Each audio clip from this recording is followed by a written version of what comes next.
USA, USA, USA, USA. All right, people, we are celebrating because the U.S.'s women's U19 team has defeated Spain in a nail-biter of a game to win the World Cup. Over 7,000 people watched as the United States and Spain played on a glass floor to see which country has the best under-19 team. You heard correctly. They did play on a glass court. I'll talk more about that in a sec, but first, let's get into this game. All right, so this game really was a nail-biter throughout. With 25 seconds left to go in this game, the teams were tied. It was 66-66. That was until Ohio State University guard and Big Ten Freshman of the Year, Cotie McMahon, drove to the basket and scored a very tough layup off the backboard. And the United States ended up winning this game 69-66, all thanks to Cotie for really stepping up and really showing out in this game. And this really was a good game from beginning to end. The United States was led in scoring by Cotie McMahon. She had 16 points in this game with 75% from field goal range. And the team was also led by South Carolina Gamecock Chloe Kitts, who scored 15 points and 9 rebounds. So the U.S., with this win, they have won their 10th gold medal in the FIBA U19 World Cup, their third straight in a row, and the Americans have now taken gold in the last 9 of 10 events. So yeah, very, very awesome. Congratulations to the U19 women's national team.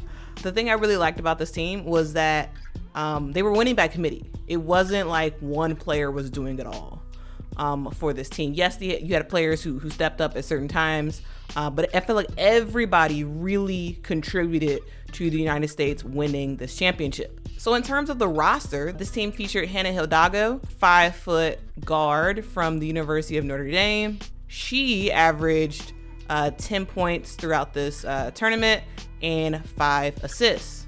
Talana Lepolo, who is a 5'7" guard from Stanford University, and she averaged 3 points and 2.7 assists in this tournament. We also had Londynn Jones, a 5'6" guard from UCLA. She averaged 8.7 points and 2.3 rebounds in this tournament. We also had Kiki Rice, a 5'11" guard, also from UCLA. She averaged 10 points and 5 rebounds in this tournament. We also have Madison Booker, a 6-foot forward from Texas. She averaged 7.2 points and 5 rebounds during this tournament. We have Cotie McMahon, who is a 5'11" forward from Ohio State. She averaged 8.9 points and 4.1 rebounds during this tournament. We had Allie Ziebell, who is a 5'10" guard who is committed to UConn. She averaged 6.7 points and 1.4 rebounds during this tournament. We have Chloe Kitts, who is a 6'3" forward from the University of South Carolina. She averaged 10.7 points and 8 rebounds. Jadyn Donovan, who is a 6-foot forward from Duke. Jadyn averaged 6 points and 2 rebounds. We had Joyce Edwards, who is a 6'3" forward who has actually not committed to a team, to a college just yet. She averaged 12.6 points a game and 6.1 rebounds. We have Grace VanSlooten, a 6'3" forward from the University of Oregon. She averaged 8.4 points and 4.1 rebounds. Brea Cunningham, a 6'4" forward from Arizona. She averaged 7.7 points and 6.7 rebounds. And so those were the players on the United States roster. And you heard that there were quite a bit of points per game, and that was because the U.S. really just whooped teams, and they scored a lot of points. In their first game against Mali, the United States won 85-66. In their second game against Germany, they won 100-46. Against Chinese Taipei, they won 49. Against Argentina, the United States won 112-36. Against the Czech Republic, the United States won 121-61. Against France, the United States won 80-57, and of course the closest game they played the entire tournament was the final game against Spain, which they won 69-66. And as you could tell, the United States' only real competition in this entire tournament was the game against Spain. Okay, now that we've talked about what the US did during this tournament, let's talk about the floor they were playing on. So during the quarterfinals, FIBA unveiled an LED glass floor. And I'm gonna get dinged by FIBA if I actually show the video of the floor. So here are some static photos of the floor.